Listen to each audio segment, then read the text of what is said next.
sot SPAK-u ka marrë vendimin me gjykatën që kjo të pezullohet nga zëvendësi kryeministrit dhe ministri, apo jo? Po. Në këtë çast, në këtë moment, pyetja çfarë negocion ai, që nga ky moment e mëtej. Pra s'ka rëndësi çka kanë folë deri tash. Ky është fakti. Ky fakt ka ndodhur, ky nuk zhbëhet më ky fakt.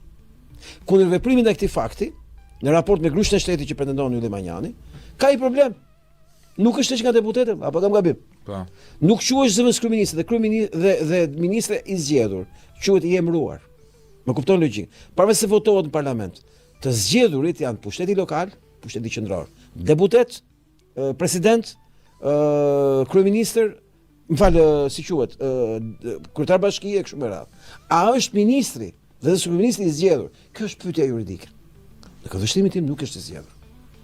Këndvështrimin tim. Pavarësisht do votohet për qeverinë total apo jo, organet zgjedhura. Kjo është çështje që do haj diskutim në gjykatë kushtetuese.